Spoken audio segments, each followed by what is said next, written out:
अपन जो पढ़ने वाले वो पढ़ने वाले basic rates of income tax. Income tax के अंदर किस रेट से टैक्स देना पड़ता है। कल हमने पढ़ा था कि व्यक्ति को टैक्स देना होता है, किसके ऊपर देना होता है व्यक्ति को टैक्स, टोटल इनकम के ऊपर, ठीक है। तो आज हम पढ़ेंगे कि किस व्यक्ति की कितनी टोटल इनकम हो कि उसको किस रेट से टैक्स पे करना पड़ेगा, ठीक है। तो पहली चीज तो देखो, जब भी आप टैक्स पे करोगे तो इसके अंदर हमने व्यक्ति को यानी कि इंडिविजुअल को, पहले बात करूं मैं इंडिविजुअल की। कल हमने देखा था इंडिविजुअल का मतलब क्या था, एक व्यक्ति, ठीक है। फिर अपन बात करेंगे फर्म की, फिर हम बात करेंगे पार्टनरशिप कंपनीज की। तो व्यक्ति अगर टैक्स देता है तो उसकी दो स्थितियां हो सकती है। निवास स्थिति के बारे में हमने डिस्कस किया था, एक तो रेजिडेंट हो सकता है निवासी और दूसरा नॉन रेजिडेंट। हम ये आगे जाके वापस पढ़ेंगे कि कब कौन व्यक्ति रेजिडेंट होगा और कब कौन व्यक्ति नॉन रेजिडेंट होगा। बट फिलहाल हम क्या पढ़ रहे हैं कि अगर कोई व्यक्ति रेजिडेंट है, क्या है रेजिडेंट, यानी कि क्या मैं उसको बोल सकता हूँ निवासी है भारत का, ठीक है। और कब वो नॉन रेजिडेंट है यानी कि भारत का अनिवासी है। तो इन दोनों के लिए अलग अलग टैक्स की रेट है हमारे पास में, ठीक है।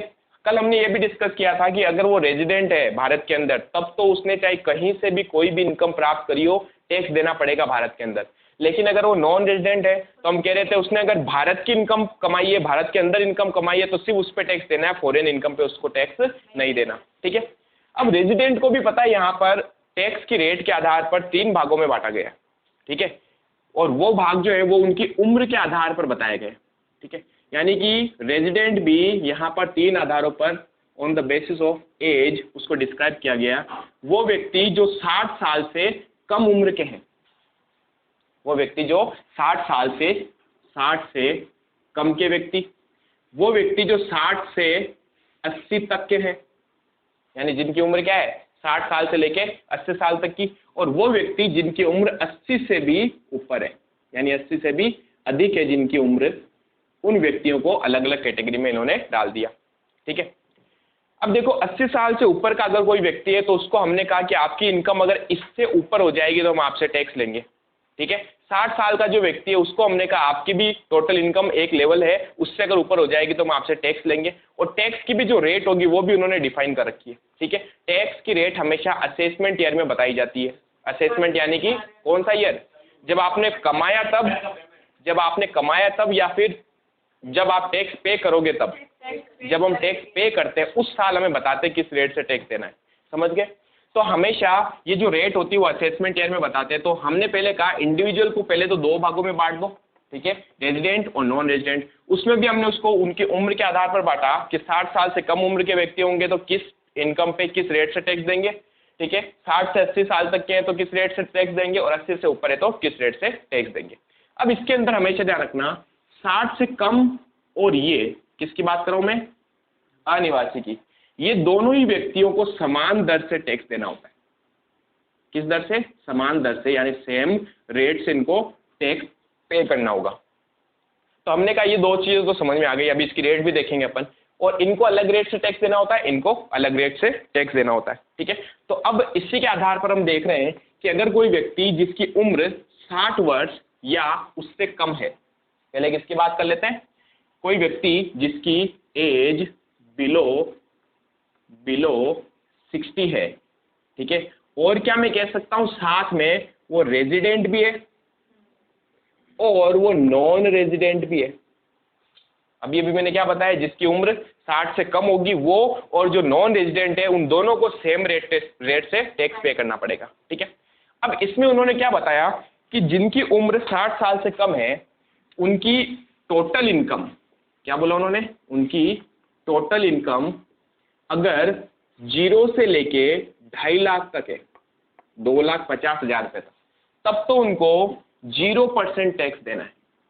यानी यहां पर मैं क्या बता रहा हूं आपको, रेट कैलकुलेशन करवाऊंगा अभी मैं आपसे, ठीक है। तो अच्छे से देखना, जिसकी इनकम 0 से लेके 2.5 लाख तक है तो उसको कोई टैक्स ही नहीं देना। मतलब गवर्नमेंट ने, इनकम टैक्स डिपार्टमेंट ने फ्री कर दिया कि आपको कोई टैक्स पे नहीं करना। अब बताओ मेरी इनकम 2 लाख है, कितना टैक्स दूंगा, 0%। मेरी इनकम 2,50,000 है, कितना टैक्स दूंगा, 0। लेकिन जैसे ही मेरी इनकम 2,50,000 से ऊपर होगी अब ये बोलते हैं आपका टैक्स लगेगा। हमने कहा ठीक है।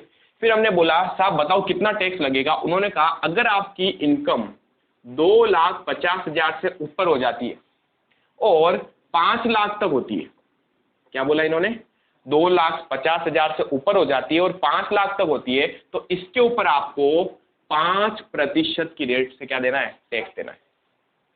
समझ गए? इसका मतलब बताओ मुझे, इसके अगर बीच में मैं आ रहा हूं तो मुझे मैक्सिमम कितनी इनकम पर 5% देना होगा, 2.5 लाख रुपए पर, क्योंकि देखो पहले 2.5 लाख तक तो फ्री है, तो क्या मैं कह सकता हूं अगले 2.5 लाख पर, यानी 2.5 लाख से लेके 5 लाख के बीच में कितना आया, 2.5 लाख ही तो आ रहा है, अगले 2.5 लाख पर आपको 5% टैक्स देना है। ठीक है, मैंने कहा साहब अगर 5 लाख से ऊपर हो जाए तो क्या करेंगे, उन्होंने बोला ठीक है, अगर आपकी इनकम 5 लाख रुपए से लेकर 10 लाख रुपए तक है तो आपको 20% की दर से टैक्स देना है। समझ पा रहे हो? पहले 2.5 लाख तक तो जीरो, अगले 2.5 लाख से 5 लाख तक कितने हो गए, 5%, अगले 5 लाख से 10 लाख तक कितना हो गया, 20%, और मैंने कहा अगर इससे ऊपर हो जाए तो उन्होंने बोला अगर 10 लाख से ऊपर हो जाता है, ठीक है, तो इसके ऊपर आपको 30% की दर से क्या देना है, टैक्स देना है। ये तो अभी तक मैंने सिंपल टैक्स की बात करी है, इसमें अभी कभी सेस भी जुड़ेंगे, कभी सरचार्ज भी जुड़ेंगे, अब वो क्या होते हैं वो अपन आगे बात करेंगे। ठीक है, फिलहाल अपन क्या बात करें, नॉर्मल रेट की। यहां तक पॉइंट समझ में आया? ठीक है, फटाफट अब याद दिलाओ, 0 से लेके 2.5 लाख तक तो फ्री है। ठीक है, अपन कहते हैं ना कि हमें हमारी इनकम पे टैक्स नहीं लगता, कितनी इनकम पे टैक्स नहीं लगता, अगर आप 2.5 लाख रुपए तक कमाते हो ना तो कोई गवर्नमेंट को टैक्स देने की आपको आवश्यकता नहीं है। लेकिन अगर आपने 2.5 लाख से ऊपर कमाया तो इस तरीके से आपको टैक्स देना है। 2.5 लाख से 5 लाख पर आपको कितना परसेंट टैक्स देना है, 5%। 5 लाख से लेके 10 लाख तक आपको कितना परसेंट टैक्स देना है, 20%, और 10 लाख से ऊपर होते हैं आपको 30% की रेट से टैक्स देना है। अब एक एग्जाम्पल लेके समझाता हूँ इसको मैं आपको। मैंने कहा एक व्यक्ति है राम, उसकी इस महीने की नहीं, उसकी प्रीवियस ईयर 2019-20, समझते हो, प्रीवियस ईयर मतलब जिस साल उसने पैसा कमाया, उस साल इसकी टोटल इनकम जो है ना, इसकी टोटल इनकम हो गई है 10,50,000 रुपए। अब क्वेश्चन कह रहा बताओ ये कितना टैक्स देगा, गलत, सीधा ही 30%। ये रेट पूरी इस हिसाब से चलती है। अब सुनना, हाँ टोटल अब कैसे लगेगा, देखो गवर्नमेंट कह रही है 0 से लेके 2.5 लाख पर तो कोई टैक्स ही नहीं है ना, तो मैंने कहा 0 से लेके 2.5 लाख तक तो जैसा उसने स्लैब्स में बता रखा है ना रेट के आधार पर, उस आधार पर हम कैलकुलेट करेंगे 0%, यानी कोई टैक्स नहीं है। मैंने कहा अगले 2.5 लाख पर, क्या मैं कह सकता हूं अगले 2.5 लाख पर इसके बीच में कितना अमाउंट आ रहा है, 2.5 लाख रुपए, यानी 2.5 लाख से लेके 5 लाख तक अगर आपकी इनकम है उस पर कितना परसेंट टैक्स देना है, 5%, यानी कि क्या मैं कह सकता हूं 2,50,000 से लेके 5 लाख तक आपने कितने रुपए कमाए, कह सकता हूं 2.5 लाख रुपए, इसके ऊपर 5%, आया समझ में, कितना, 12,500। समझना अच्छे से इसको। मैंने कहा 5 लाख तक हो गया, अब अगले क्या होगा, अगले 5 लाख से 10 लाख तक, तो बताओ इसके बीच में कितनी इनकम आ रही है, 5 लाख इनकम आ रही है, और ये तो 10,50 तक गया हुआ है। हमने कहा अगले 5 लाख पर, आ रहा समझ में, इस तरीके से हम कैलकुलेट करते हैं, अगले 5 लाख पर किस रेट से, 20% से, यानी कि 1 लाख रुपए आपका क्या बन गया, टैक्स। और मैंने कहा अभी भी बचा, उसने कहा यस अभी 50,000 और बच गए। मैंने कहा अगले 10 लाख से ऊपर जो भी हो जाता है, बताओ जरा 10 लाख से ऊपर कितना हुआ, क्या कह सकता हूं 10 लाख से इसकी इनकम थी 10,50,000, तो ऊपर के सिर्फ 50,000 बचे। इस 50,000 पर 30% की रेट से उसको टैक्स पे करना है, कितना हो जाएगा, 15,000 रुपए। तो हमने कहा उसका टैक्स लायबिलिटी उसकी कितनी बन रही है, 0,057 एंड 1,27,500, ये इसकी टैक्स लायबिलिटी। तो ऐसा नहीं कि अच्छा 10 लाख से ऊपर हो गया सीधा 30% नहीं होगा, हमें इस तरीके से स्टेप वाइज इसकी कैलकुलेशन करनी पड़ेगी। यहाँ तक कुछ समझ में आया? इसको तो आपको उतारना है, यस, इसी तरीके से कैलकुलेशन होती है टैक्स की। ठीक है, हाँ, तो ये तो था पहला कौन, जिसकी एज 60 साल से कम हो, ठीक है, और वो रेजिडेंट भी हो सकता है, और अगर वो नॉन रेजिडेंट है तो भी पता है ना सेम रेट से चलेगी। अच्छा, क्या नॉन रेजिडेंट में एज की स्कीम नहीं है क्या? अगर कोई व्यक्ति अनिवासी है तो हम देखते ही नहीं कि उसकी उम्र क्या है, हम तो सिर्फ कहाँ देखेंगे, अगर वो निवासी होगा तो हम देखेंगे आपकी उम्र क्या है, 60 साल से कम है या 60 से 80 के बीच में या 80 से ऊपर है। समझ गए? तो नॉन रेजिडेंट में अपने को कभी नहीं देखना होता। अब मैं सेकंड पॉइंट आपको करा रहा हूं, इंडिविजुअल जिसकी एज क्या होनी चाहिए, 60 साल से लेके 80 साल के बीच में है कोई, और ये मैं बात कर रहा हूँ किसकी, रेजिडेंट की, ठीक है, क्योंकि नॉन रेजिडेंट वाला पॉइंट हो चुका है। अब बताओ इसके ऊपर हम किस रेट से टैक्स पे करेंगे। इसके अंदर उन्होंने बोला 60 साल से कम वाला होता है, पता वो व्यक्ति काम करता है, मेहनत करता है, समझ गए, तो मेहनत करता है, काम करता है, जबकि जैसे जैसे उम्र बढ़ती जाती है तो क्या होती है, उनकी इनकम भी कम होती जाती है, इसलिए बताओ डिडक्शन ज्यादा देने लग जाते हैं। डिडक्शन क्या, इनमें एग्जम्प्टेड जो इनकम होती है वो ज्यादा देने लग जाते हैं। अगर किसी व्यक्ति की उम्र 60 साल से कम है, ठीक है, तो उसको उन्होंने क्या बोला, 2.5 लाख तक फ्री है, कोई टैक्स नहीं देना। जिसकी उम्र 60 साल से 80 साल तक है, वहां उन्होंने बोला कि अगर किसी व्यक्ति की उम्र 60 से 80 है तो उसको 3 लाख रुपए तक कोई टैक्स नहीं देना, यानी 0% टैक्स देना। तो क्या फर्क पड़ा, वहां 2.5 लाख था या 3 लाख हो गया। अगले उन्होंने बोला 3 लाख से लेकर 5 लाख रुपए तक किस रेट से टैक्स देना है, 5%, ठीक है। और आगे वाली दोनों स्लैब वही है जो वहां पर थी, क्या थी वो स्लैब, 5 लाख से लेकर 10 लाख रुपए तक कितना परसेंट, 20%, और जिसकी इनकम 10 लाख से भी ऊपर हो जाए, ठीक है, उसको एंड एक्सीड तो कितना आ जाएगा, 30%। सिंपल है। तो क्या फर्क पड़ा, वहां 2.5 लाख था या 3 लाख है, और 3 से 5, 5 से 10 और 10 से, यानी यहाँ आगे वाली में तो कोई डिफरेंस नहीं है। अब यहाँ पर एक और कैलकुलेट कर लेते हैं अपन। मैंने कहा मिस्टर एक्स जिसकी एज कितनी है, 75 ईयर, कितनी है उसकी एज, 75 ईयर, उसकी टोटल इनकम आपको दे रखी है, टोटल इनकम 20 लाख रुपए। हमें क्या कैलकुलेट करना है, टैक्स रेट, टैक्स कैलकुलेट करना है। बताओ सबसे पहले क्या करेंगे, हम कैलकुलेट कर रहे हैं टैक्स लाइबिलिटी, ठीक है, नए नए वर्ड है, इनको सीखते जाओ कि इनकम टैक्स में इनको बोलते क्या है, कि इसकी टैक्स लाइबिलिटी कितनी होगी, ठीक है। तो इसकी टैक्स लाइबिलिटी होगी 0 से लेके 3 लाख तक, तो ये क्या बोलेगा कि मैं तो बिल्कुल टैक्स नहीं दूंगा, ठीक है। अच्छा पता है 60 से 80 साल वाले को बोलते क्या है हमारे यहाँ पर इसमें इनकम टैक्स में, सीनियर सिटीजन। क्या बोलते हैं इनको, सीनियर सिटीजन, ठीक है। और जो 80 से ऊपर हो गए उसको सुपर सीनियर सिटीजन। क्या बोलेंगे, सुपर सीनियर सिटीजन। तो अगर कोई बोल दे कि सीनियर सिटीजन को कितने रुपए तक टैक्स में एग्जम्पशन है, तो आप क्या बोलोगे, 3 लाख रुपए तक कोई टैक्स उसको नहीं देना। अगले 3 लाख पर, 3 लाख से 5 लाख के बीच, जरा बताओ कितना होता है 3 से 5 लाख के बीच, 2 लाख, उस पर उसको किस रेट से टैक्स पे करना है, 5%, यानी 2 लाख का अगर 5% कैलकुलेट करें कितना, 10,000, ठीक है। फिर मैंने कहा अभी भी उसकी इनकम बची, यस इनकम बची हुई है। मैंने कहा अगले 5 लाख से लेकर कितने पर, 10 लाख पर कितने आ गए इन दोनों के बीच में डिफरेंस, 5 लाख का, यानी कह सकते हैं 5 लाख के ऊपर उसको कितना परसेंट टैक्स देना है, 20%, यानी 1 लाख रुपए, ठीक है। और अगले 10 लाख से ऊपर जितनी भी इनकम है, बताओ 10 से ऊपर कितनी आ गई, 20 लाख तक जाना है। चलो इसको 21 करते हैं, थोड़ा इंटरेस्टिंग, ये तो 10-10 बराबर आ जाए। बताओ 21 लाख तक कितने हो गए इनके बीच में डिफरेंस, 11 लाख। 11 लाख के ऊपर कितना परसेंट से, 30% से कितना आ जाएगा, 3,30,000। तो टोटल इसकी टैक्स लाइबिलिटी अगर देखी जाए तो कितनी बन जाएगी, 4,40,000।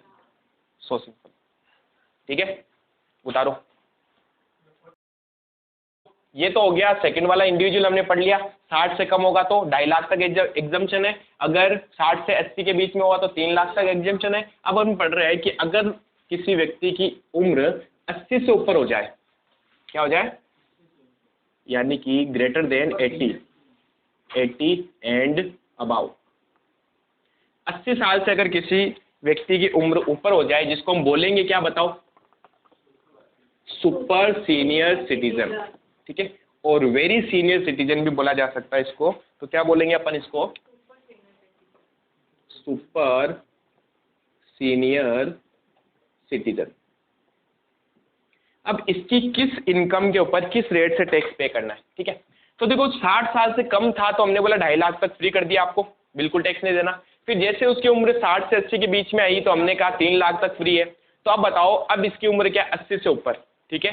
तो हमने कहा आप बहुत ज्यादा सीनियर हैं, तो एक काम करते हैं, आपको हम 0 से लेके 5 लाख रुपए तक फ्री कर देते हैं, ऐश करो, तो कितना परसेंट टैक्स देना है इसको यहाँ तक? 0% टैक्स। फिर अगले 5 लाख से लेकर बताओ किस तक? 10 लाख तक, यानी अब वही चलेगा जो हम पढ़ चुके हैं, सीधा 20%, यानी 5% वाली जो चीज थी वो हट गई यहाँ से, ठीक है। तो सीधा 20%, और अगले 10 लाख से ऊपर पर उसको किस रेट से टैक्स देना है? एंड अबाउ किस रेट से पे करोगे?